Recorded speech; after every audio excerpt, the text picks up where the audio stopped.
Hello guys, welcome back to another video. तो guys, इस वीडियो में हम लोग फेडरल बैंक के टेक्निकल्स के बारे में डिस्कस करने वाले हैं। यहाँ पे हम लोग आ चुके हैं एनएससी के डेली चार्ट पे। तो सबसे पहले ये समझते हैं कि कंपनी में अभी चल क्या रहा है। तो गाइस, कंपनी अभी अपने 200 के मूविंग एवरेज से बहुत ही ज़्यादा ऊपर ट्रेड कर रही है। मतलब कंपनी अभी ऑफिशियली अप ट्रेंड में है। एंड इसी महीने के स्टार्टिंग में ही कंपनी ने अपनी न्यू 52 वीक हाई भी सेट किया है, लेकिन due to high selling pressure from the upper level company ये लेवल तक सस्टेन नहीं कर पाई। मतलब 127 रुपये की जो रेजिस्टेंस है इसके ऊपर के लेवल पे सस्टेन नहीं कर पाई है। एंड ये जो लेवल आप लोगों को दिख रहा है, जो 127 रुपये की प्राइस रेंज है, ये जो रेजिस्टेंस जोन है, ये एक बहुत ही स्ट्रॉन्ग रेजिस्टेंस जोन है इस कंपनी के लिए। एंड कितना स्ट्रॉन्ग रेजिस्टेंस जोन है उस बात का अंदाज़ा आप लोग इस बात से लगा सकते हो कि कुछ साल पहले भी ये कंपनी इसी प्राइस रेंज पे ट्रेड कर रही थी। एंड यहाँ से रिजेक्शन फेस करने के बाद, यहाँ से सेलिंग प्रेशर फेस करने के बाद ये कंपनी डायरेक्टली एक ही स्विंग के अंदर 69 रुपीज़ तक की फॉल शो कर दिया था। तो सेम चीज़ फिर से भी हो सकता है। तो इसीलिए जिन लोगों की भी होल्डिंग इस कंपनी में ऑलरेडी है, उन लोगों को मैं यही सजेस्ट करूंगा, आप लोग स्टॉप लॉस लगा लेना एक 100 रुपीज़ के आसपास। क्योंकि बाई चांस अगर ये कंपनी 105 रुपये की सपोर्ट से स्लिप कर जाती है यहाँ से रिजेक्शन फेस करने के बाद, तो आप लोगों की जो होल्डिंग है वो सेफ रहे।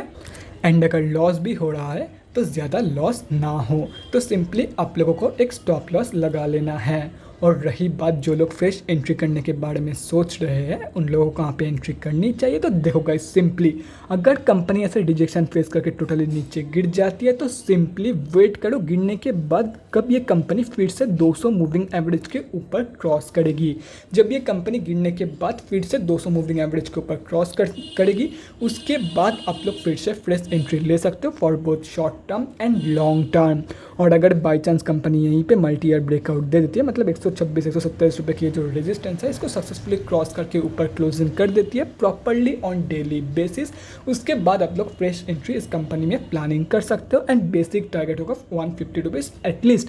अगर मल्टी ईयर ब्रेकआउट ये कंपनी दिखाती है तो एटलीस्ट 150 रुपये के ऊपर की लेवल ये कंपनी दिखाएगी। एटलीस्ट 150 रुपये के लेवल तो ये कंपनी दिखाएगी ही दिखाएगी।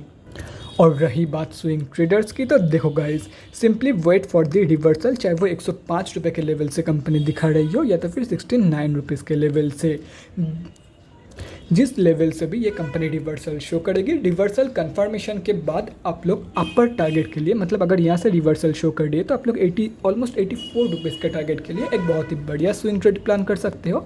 और अगर यहाँ से कंपनी रिवर्सल शो कर दिए तो आप लोग का टारगेट होगा 126 रुपीज़ से लेकर 127 रुपीज़ के प्राइस रेंज पे।